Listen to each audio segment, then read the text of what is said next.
6. bab. Zafarnomadan ilingan naql.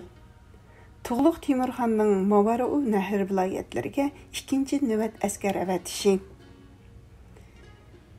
Bu mavzu Molla Muhammad Niyoz tarjimasida yozilmay, o'rni oqqoldirilgan. Boshqa nusxalardan ilinib to'liqlanib qo'yildi.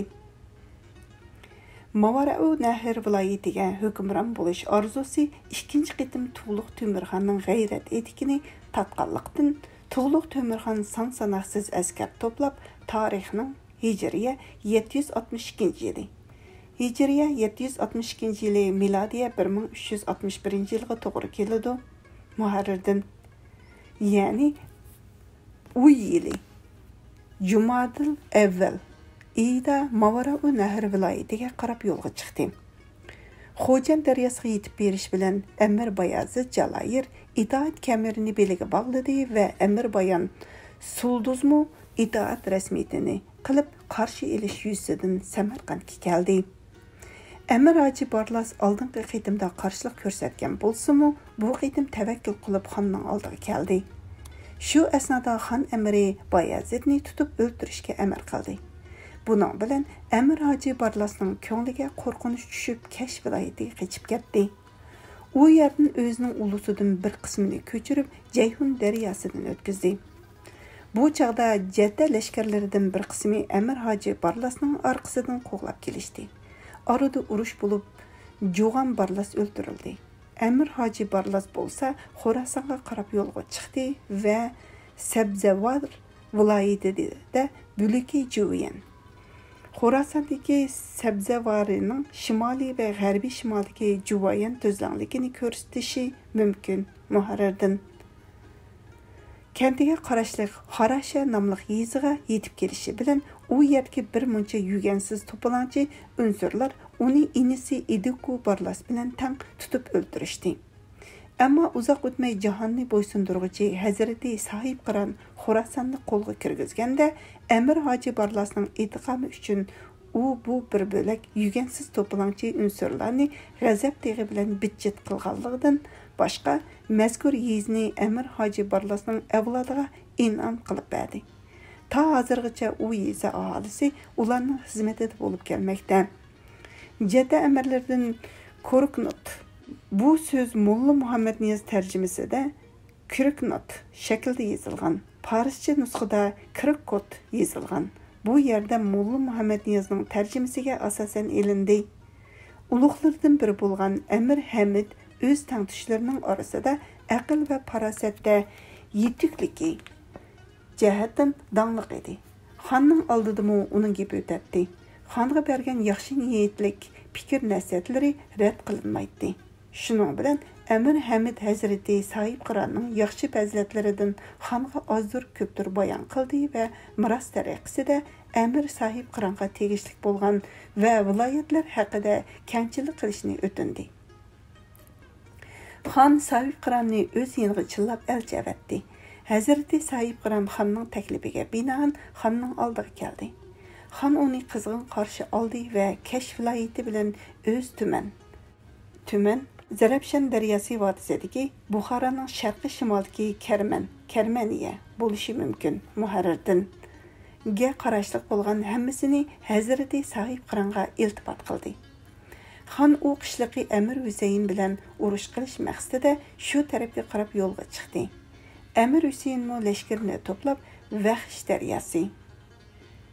Vahish daryosi hozirgi Tojikiston tavasida bo'lib, Amu daryosining o'ng tarmog'i. Muharrirdan ning qirg'iqiga kelib shu yerda lashkarga qurdi.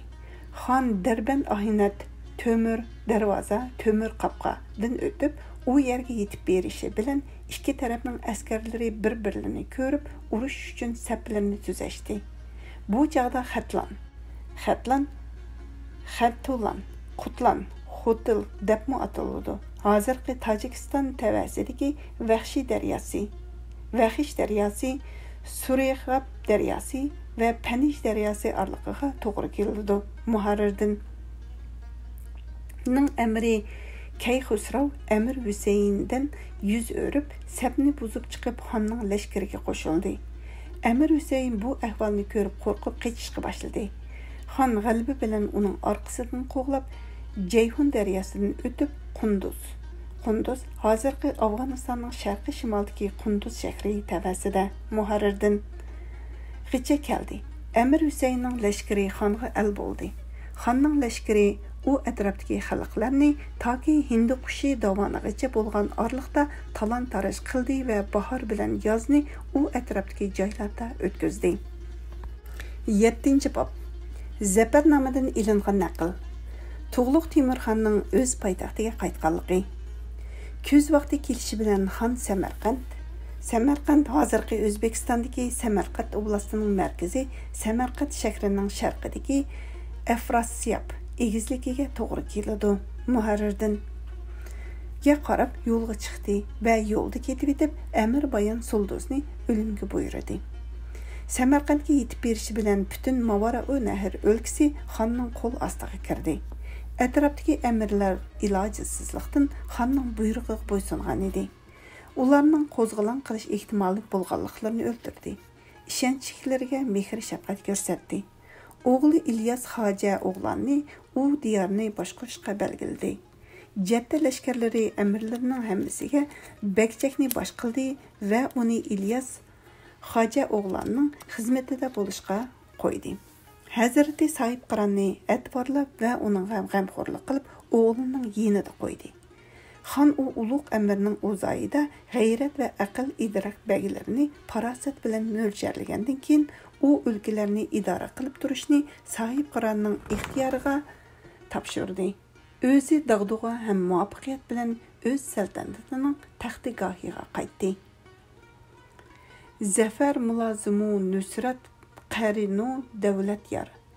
Qavi bataliu farxunda pushti istizhar.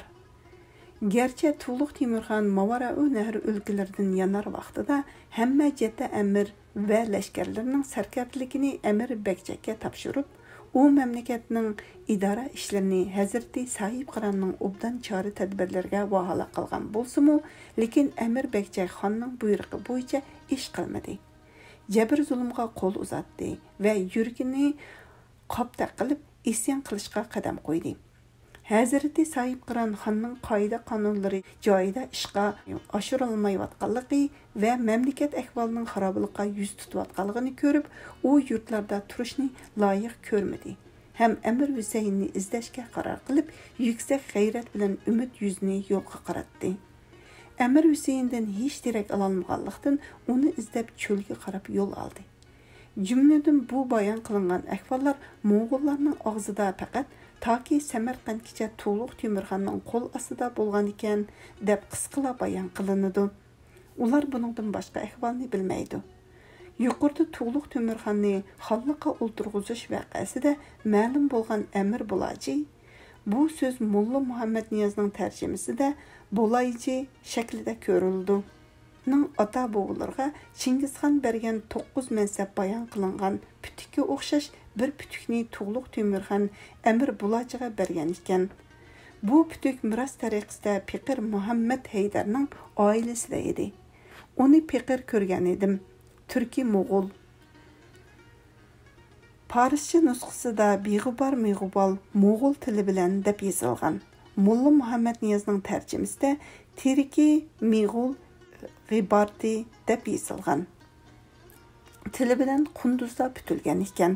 Buni keltirishdan maqsad Mo'g'ullar shu putukdan dalil keltirib, toki Qunduzgacha xonning qo'l ostida bo'lgan ekan deydi. Zafarnomaning naqlidan ma'lumki, Hijriya 764-yili, milodiya 1362-yildan 1363-yilgacha to'g'ri keladi. Muharrirdan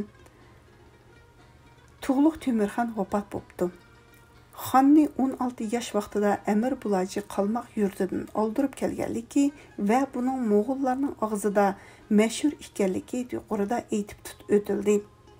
U 18 yoshga yetganda xonlik taxtida o'ltiribdi va 24 yoshda musulmon bo'ldi.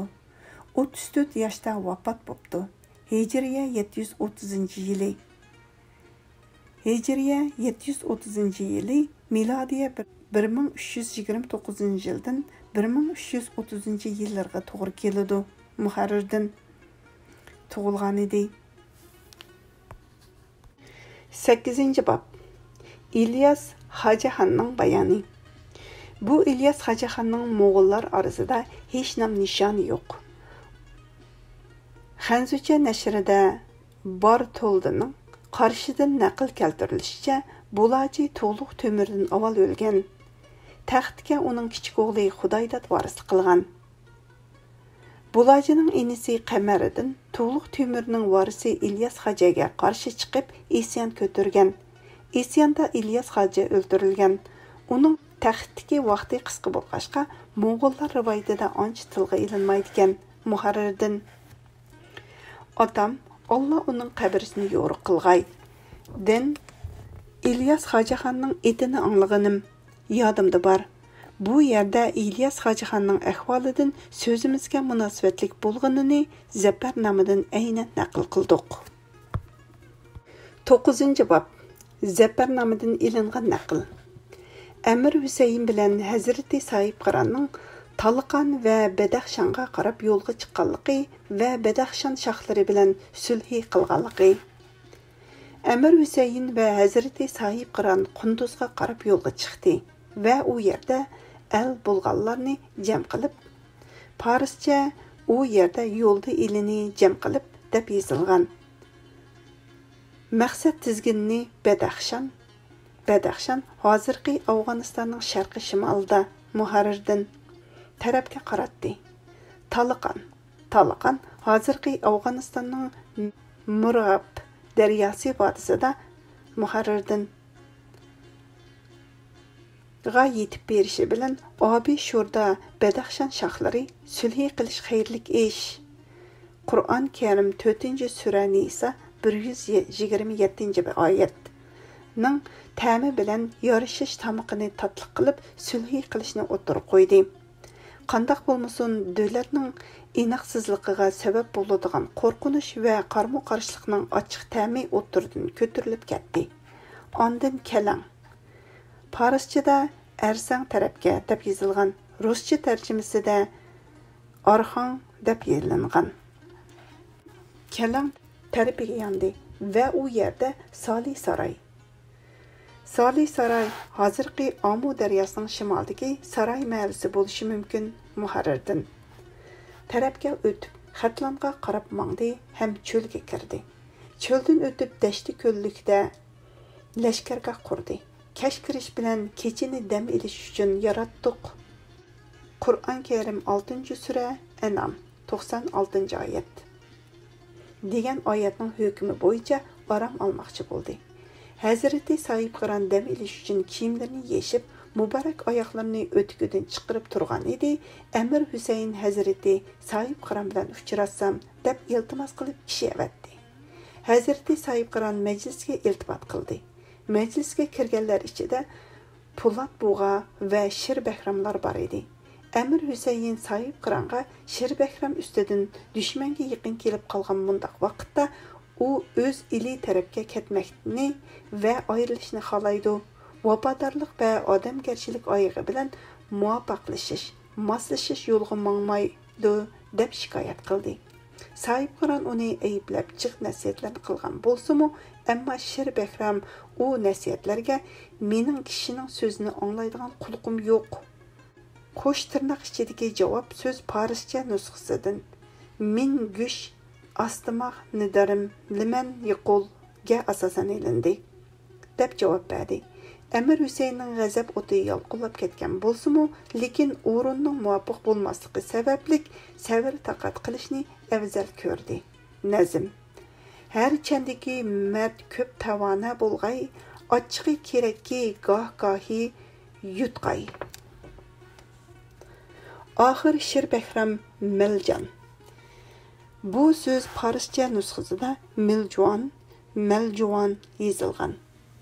Tarafga ravon bo'ldi. Shu chaqda To'g'liq Sulduz va Kayxusrov Jadda lashkarlarini boshlab, Jadda amirlari bilan ketib etibdi.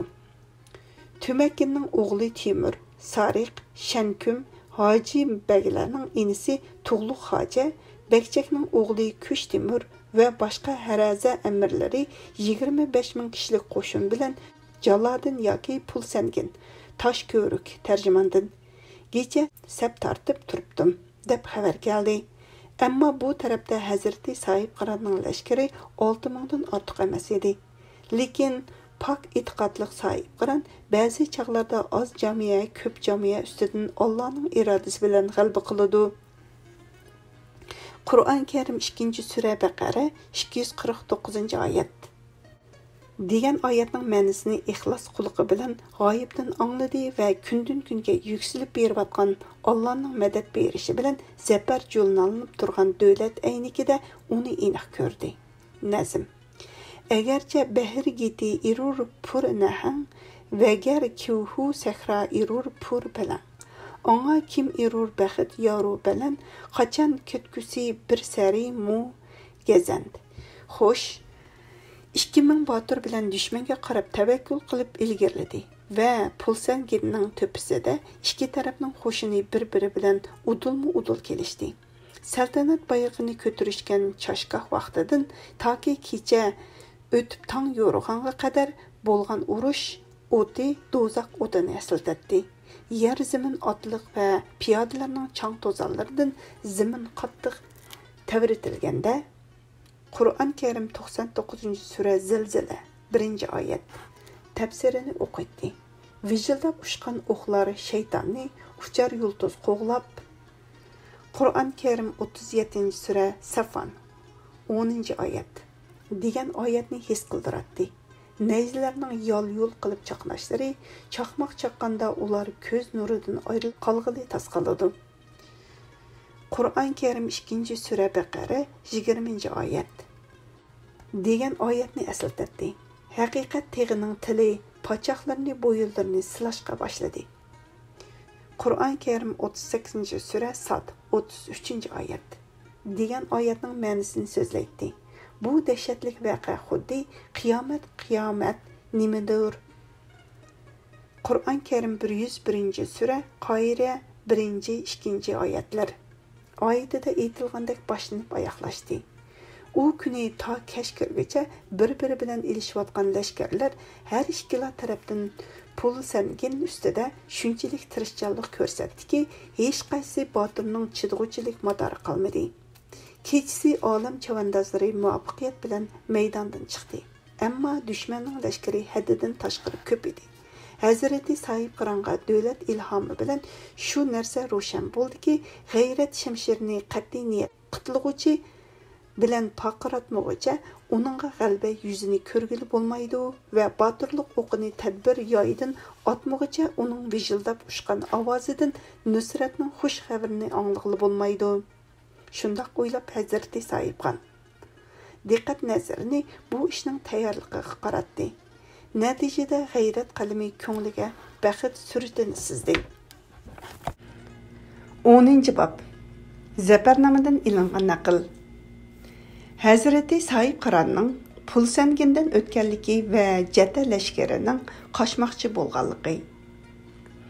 Hazrati Sohib Qiron Amir Musa, Amir Muayyad, Orlat va 3 qora bahodirni har biri 500 kishilik sarxil otliq bilan Parischa nusxasida har biri 1000 tang kelalaydigan 1500 otliq bilan deb e'langan.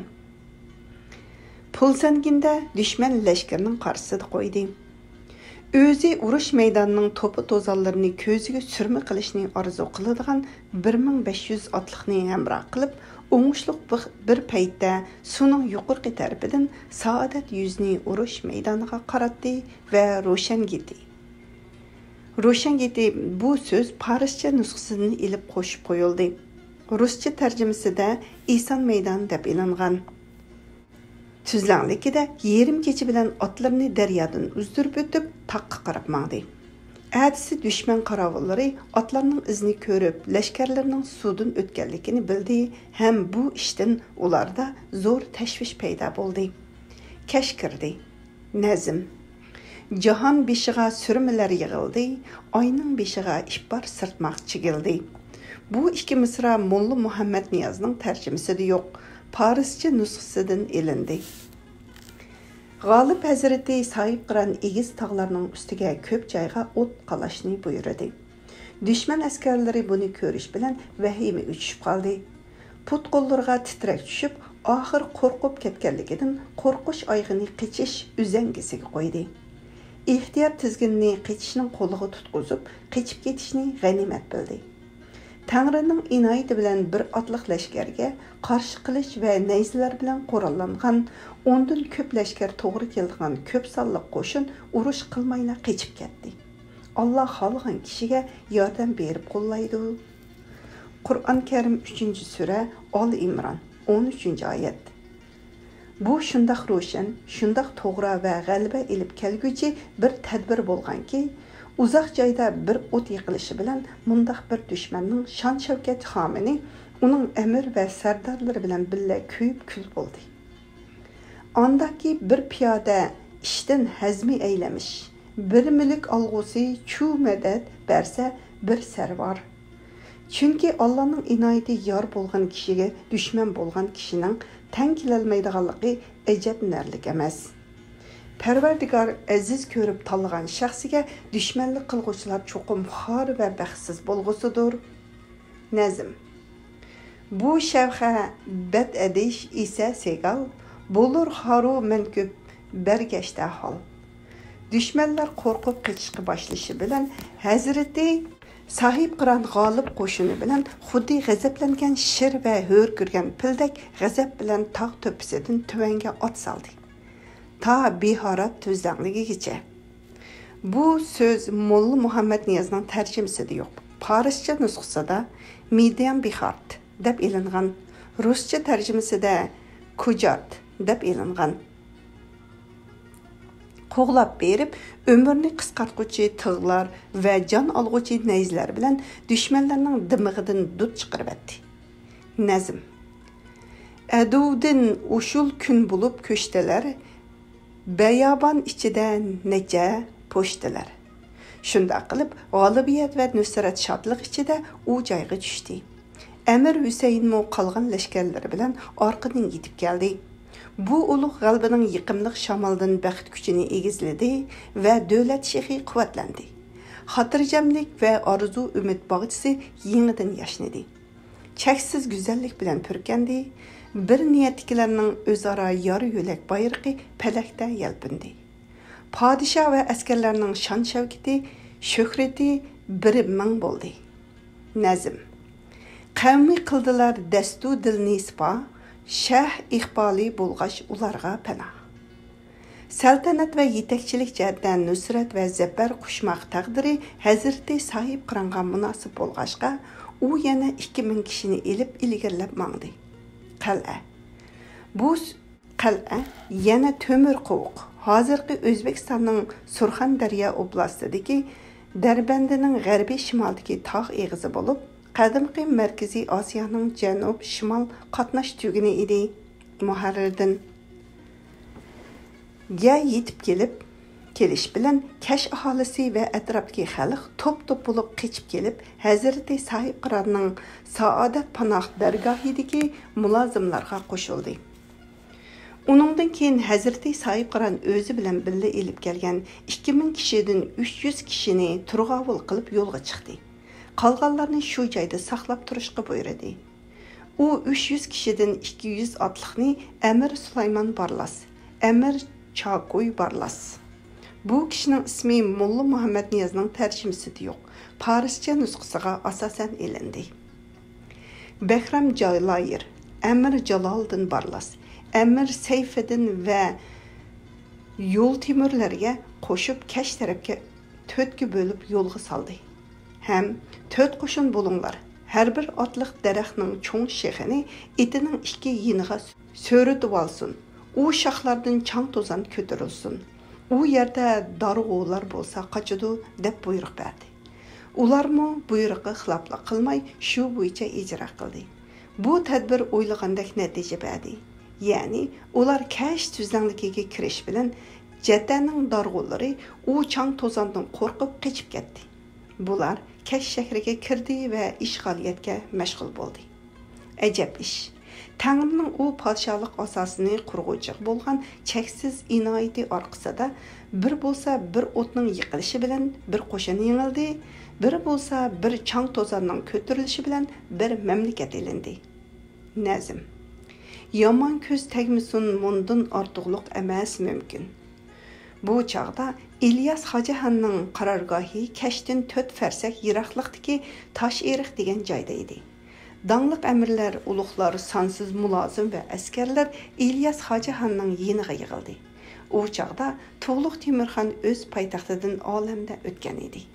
Uluq Toq Timur və Əmir Həmid İlyas Hacı Han'ni atısının ornada olturğuzuşqa ilib kelgen idi. Әмма Hazreti Sahib Qiran öz yenida qalğan 100 kişi bilen keçilib yürüp Xozar. Bu söz Molla Muhammed Niyazning tərcüməsində Xiraz deb yazılgan. Parischa nusxasiga asosan elindi. Yetib barganda tang yo'ridi. Canlıqlar quyoshning sharqdan ko'tarilayotganligini sezib harakatlanishga boshlagan vaqtida xaloyiq Hazreti Sahib Qiranning kelganligidan xabar topdi va o'z hazratiga salom berish sharifiga ega bo'ldi. Hazreti Sahib Qiran Xozar va Kashning barliq lashkarlarini yig'ilishga buyurdi va Xoja Salbari. Bu so'z ruscha tarjimasida Salimbari deb e'lonlangan. Ne çağ davul arqa muhafizatçı tərcümandan qildi ham jahonni qaplagan ko'p askarlar bilan jigdalik. Bu söz Parischa nusxaga asosan elindi. Molla Muhammed Niyazning tərcümasida chiriklik deb e'lonlangan ekan. Tarbiga yinib yo'lga chiqdi da u yerga berib tushdi. Bu joyda Sulduzning o'g'li Sheyx Muhammad 7 qo'shin askar bilan Hazreti Sahib Qironga qo'shildi. U yerda 7 kun to'xtadi. Hazreti Sahib Qiron qal'ada qoldirib kelgan qo'shin bilan Amir Husayn mo keldi. Ko'lak cho'lida o'z ili orasiga ketgan Shir Bahram mo 43 kun o'tgandan keyin Xatlan lashkari bilan bu yerga yetib kelib qo'shildi. Onundan keyin Amir Husayn va Hazreti Sahib Qiron barliq lashkarlar bilan u joydan ko'chib Xozarga qarab mangdi. U yerda Xoja Shamshiddinning muborak mazoriga kelib, uning muqaddas ruhidan madad tilidi ham ittifoqligini ahdu paymon bilan mustahkamladi. Sobiq do'stlik va samimiylikni keyingi birlik bilan chingitdi. Misra. Ori jahonni olmoq olur ittifoq ila. 11. bab. Zafarnamadan ilingan naql. Hazreti Sahib Qironning tush ko'rganligi, u tushdan yaxshi tabir olganligi va İlyas Hoja Xon bilan urush qilishga qaror qilganligi. Hazreti Payg'ambar alayhisalom yaxshi tush xalq orasida payg'ambarlikning 46dan bir qismidir degan edi.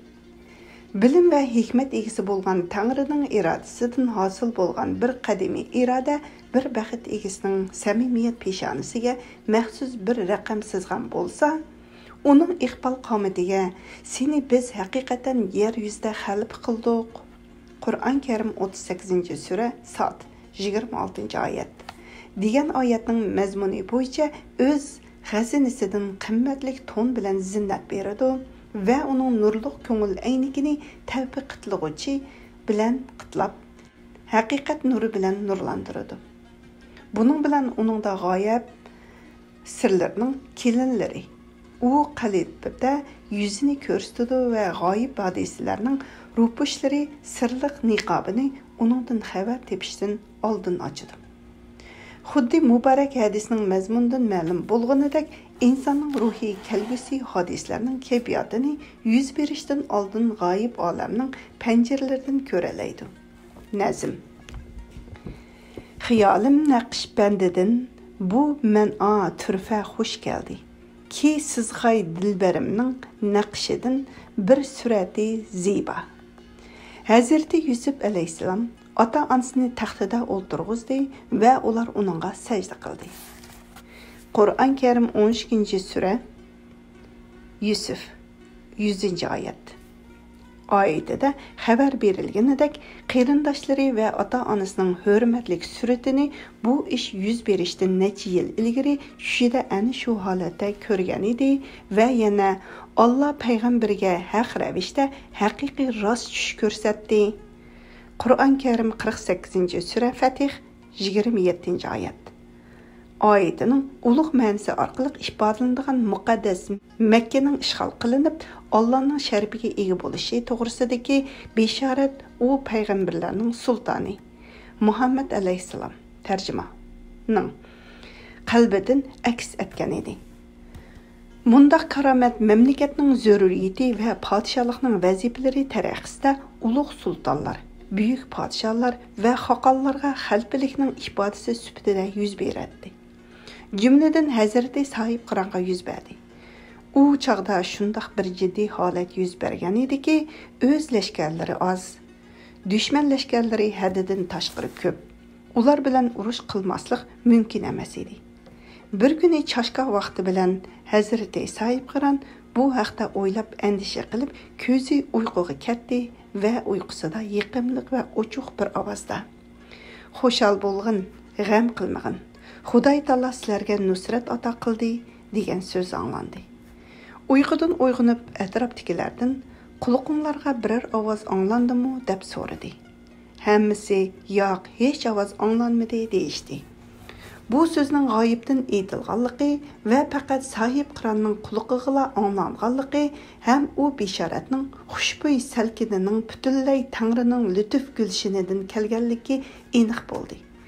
Shuning bilan Tangrining yor yo'lak bo'lganligiga ishonchi kuchayib, kuchli bir ishonch bilan xo'shal holda Amir Husayinning yeniga keldi va o'tgan voqeani so'zlab berdi. Bu bishoratni anglagandan keyin do'stlarning ishonchi haslab oshdi. Hammalarning go'yoki g'unchidek tugilib qolgan ko'ngillari sahar shamili yetgan guldek ichilib ketdi. Nazm. Sipahi shoh idi jang fikrida program. Chu anglag'ash bu bishoratni bo'ldilar hurram. 12-bob. Zafarnomadan ilingan naql.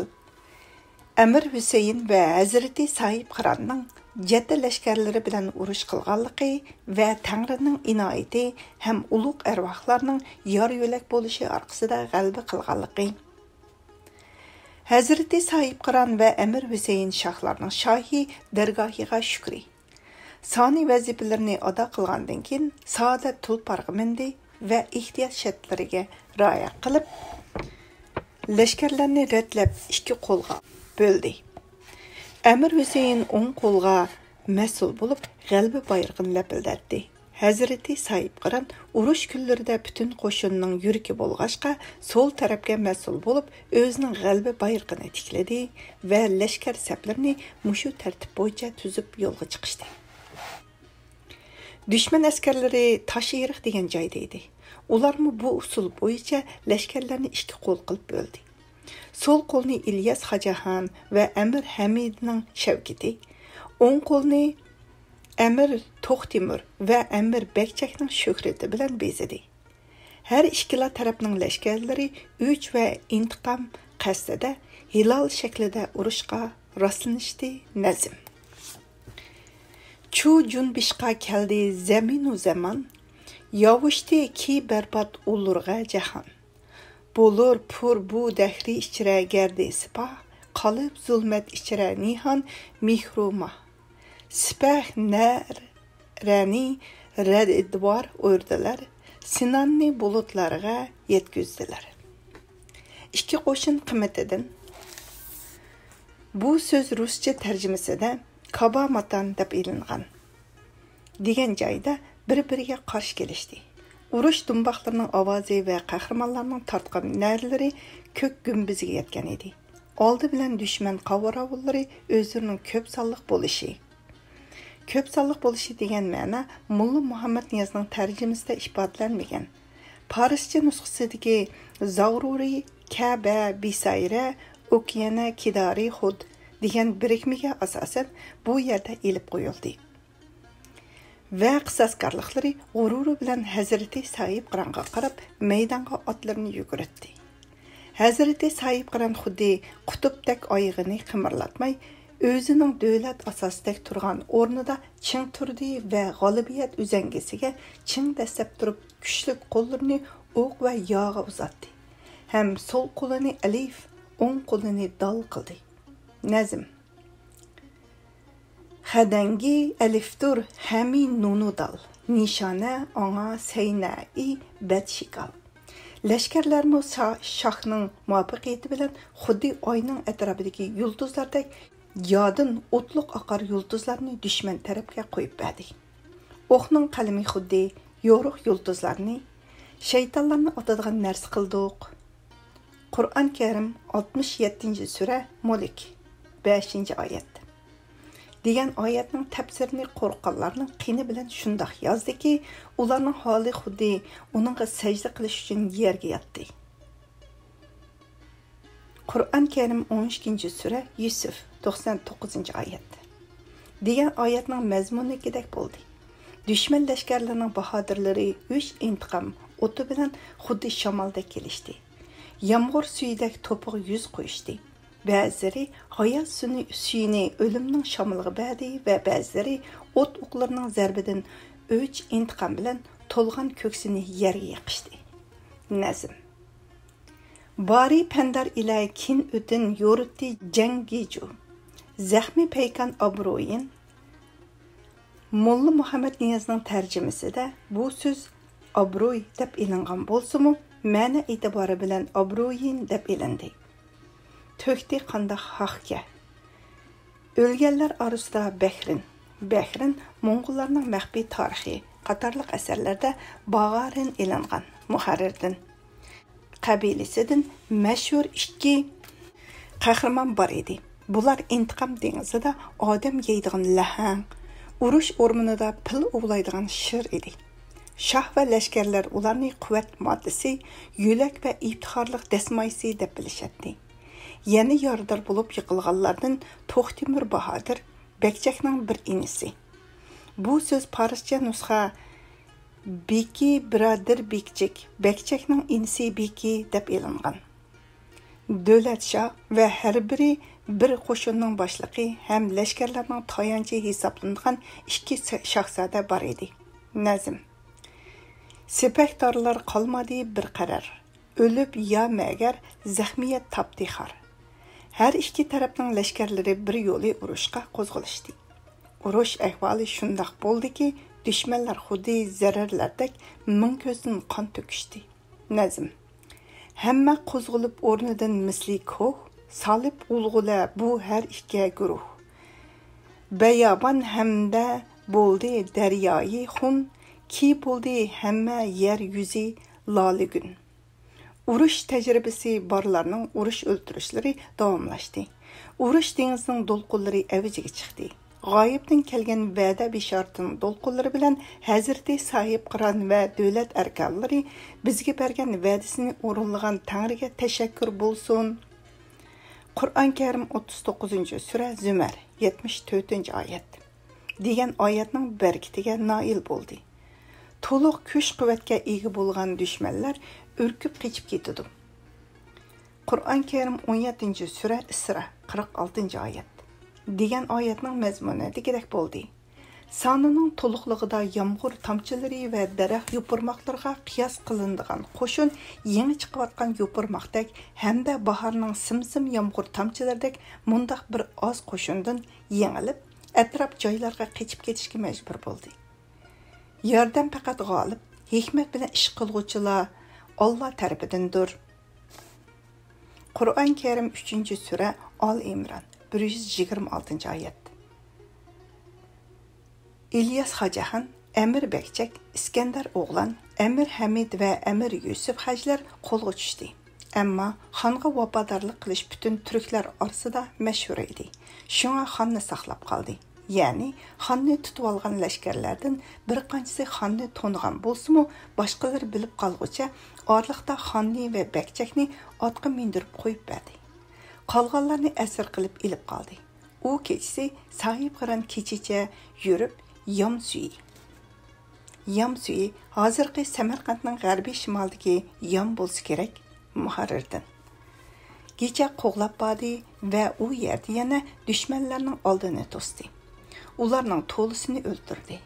Nazm. Eriq suyi qon bilan bada bo'ldi. Tashu kahraba lal bijada bo'ldi. Amir Chaku va Amir Seyfiddin buyruq bo'yicha Samarqandga qarab yo'lga chiqdi. Bu ulug' g'alaba Hijriya 765-yili. Mulla Muhammad Niyozning tarjimasida 760-yili deyilgan. Parischa nusxadagi Ximis va O'Sitin, O'Simayaga asosan 765-yili deb ilindi. Hijriya 765-yili, milodiya 1363-yildan 1364-yillarga to'g'ri keldi. Lahang yilida boshqa nusxalarda uy yili deb ilingan. Parischa nusxadagi Lu yilga asosan Mulla Muhammad Niyozning Lahang yili deb olgani to'g'ri tepildi. Yilida yuz bergan edi. Har ishni oxiriga yetkazmay qo'ymaydigan, yuksak g'ayrat egasi bo'lgan g'olib Sahib Qiron Amir Husaynning maslahati orqasida Shir Bahram bilan billa ilgirlab, dushmanning orqasidan yo'lga chiqdi. Xo'jan daryosini o'tib Toshkentga tushdi va u yerda lashkarga qurdi. Ko'z og'riqini saqaytish uchun bir necha kun ko'zga ko'k tortib oldi. Nazm. Ko'zga har narsa ki bo'ldi pisan, anga yetkizdi chashma zaxmi gezan. Hazrati Sahib Qiron va Amir Husayn har ikkilisiga tushgan joylarida ozroq saqsaslik yuzlangan edi. Az kundala siz mo'minlarga shifo va rahmat bo'ladigan Qur'on oyatlarini nozil qilamiz. Qur'on Karim 17-sura Isra 82-oyat. Degan haqning do'ruxonasidan butunlay saqib ketdi. Mahdi O'liya O'ljoy Turkan xotun baxtiyorlik va kamronlik bilan Gabiri bir tarafdan o'ngishliq yetib keldi. Nazm. Bilqis ahd keldi Süleyman janobiga. Hazrati Sahib Qiron orqasiga qaytib, Xo'jan daryosini o'tdi va ovlash uchun charga tuzdi. Amir Husayn Dazix Bulbul degan yerga yaqin joyda ovlashga charga tuzdi. Bular har ikki tarafdan mingib oqar kamar degan joyda uchrashdi va bir necha kunni nazm. Vaqtni g'animat bil toki bordur imkoning degandek o'yin tomosha xo'shal xuramlik bilan o'tkazdi. Uningdan keyin u yerdan baxtlik otlanib Samarqand tarafiga yondi va u jannatga o'xshaydigan o'lkani kishilarni so'yindirguchi, mamlakatga zinnat berguchi qadamlari bilan bezadi. U o'lkaning xalqi umid ko'zlarini ularning g'olib qo'shinining to'zallari bilan ro'shan qilishdi. Zamonning turli hodislari sababidan ulug' ushoq, cho'ng kichik ahillarda paydo bo'lgan ziyon zahmatlar tasalli va shafqat do'risini ichish bilan saqaydi. Tangrining ne'matlariga tashakkur, haqiqat o'z qilipiga kirdi.